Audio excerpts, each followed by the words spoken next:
Direction Belfort pour notre direct ce midi. L'équipe de C'est votre tour vous emmène dans une boutique éphémère tenue par une association de créateurs. Voilà, la boutique de créateurs éphémères, en effet, ouverte jusqu'au 28 décembre. Alors dépêchez-vous, il y a beaucoup de choses uniques et merveilleuses, conçues et réalisées par une vingtaine d'artisans d'art de Franche-Comté et d'Alsace. Et justement, quand on parle d'Alsace, bonjour Stéphanie. Bonjour. Bravo, vous êtes vitrailliste, alors donc vous travaillez, vous créez, vous restaurez des vitraux, mais là vous travaillez sur un vitrail un peu particulier. Oui, alors là, je fais du Tiffany en fait. Donc c'est une technique du vitrail. Les morceaux de verre sont sertis au cuivre et soudés ensuite à l'étain. Avec cette technique, on peut obtenir des vitraux et également des objets comme des luminaires, ici encore des luminaires ou des miroirs en fait. D'accord, et vous travaillez aussi également à l'ancienne, ce qu'on avait plutôt l'habitude et ce qu'on a toujours l'habitude de découvrir dans les églises, c'est-à-dire le vitrail au plomb avec le côté grisaille. Expliquez-nous un petit peu. Exactement. Là, c'est un vitrail avec la technique traditionnelle au plomb. Donc, ce sont différents verres qui sont coupés dans différentes plaques et sertis avec du plomb et soudés à l'étain aux intersections. Et il y a de la peinture, effectivement, à la grisaille pour les détails, pour les visages, etc. Voilà, alors là, bien sûr, on assistait à une des démonstrations, mais toutes les œuvres qui sont ici et même les meubles qui les supportent sont à vendre. Isabelle, bonjour. Vous êtes la présidente de Territoire d'artistes qui organise, c'est la 7e édition de ce magasin éphémère. L'idée du magasin éphémère, déjà, avant de parler de l'association. Oui, c'est une association qui a été créée en 2012 par un groupe de créateurs. Les boutiques éphémères ont commencé tout de suite dès Noël 2012. On en est à la 7e édition. C'est une idée qui est assez répandue maintenant en France, que j'ai découvert à Lyon. J'ai ramené l'idée et on s'est dit pourquoi pas. C'est-à-dire que on met le paquet. C'était un mois l'an dernier, 3 mois cette année, avant les fêtes, bien sûr. C'est ça, donc 3 mois.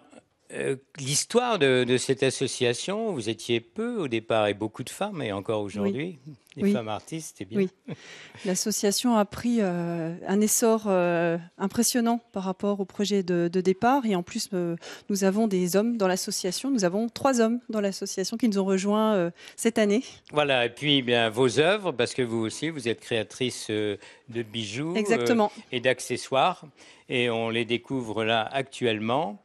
Et puis, on va continuer la route parce qu'ici, c'est vrai qu'il y a des procédés ancestraux qui durent et qui se prolongent, mais également, comme là, devant vous, des œuvres. Expliquez-nous, le laser intervient. Oui, c'est ce qui est intéressant dans l'association, c'est qu'on a des procédés qui sont anciens, comme le crochet, la couture, voilà, des choses bien connues du public. Et puis, on a également des procédés plus modernes, comme la découpe laser.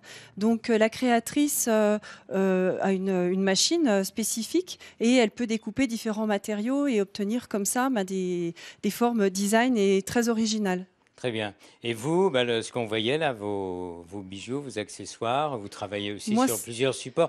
Il y a beaucoup d'inventivité chez vous tous. Je mélange les techniques, justement. C'est ça qui est intéressant, c'est que j'utilise des techniques modernes comme la photographie. Je retravaille la photographie, l'impression sur tissu, et je mélange avec des techniques plus anciennes comme le crochet ou la couture. Voilà, je mélange tout ça et je crée mes petits univers. Alors, Denise Kroll-Terzaghi, bonjour. Bonjour. Vous aussi, vous avez beaucoup de choses en route. Vous êtes auteur, créatrice, vous faites également de l'imprimerie, on peut dire, de la gravure. On va parler de vos livres. Alors, l'agenda, mon agenda de sorcière, c'est la 2e parution. Et puis également... la boutique, le bestiaire des sorcières. Alors, je vous laisse le montrer et nous dire justement que ça a intéressé Arte qui vont faire, avec cet ouvrage, une série documentaire. Voilà, absolument.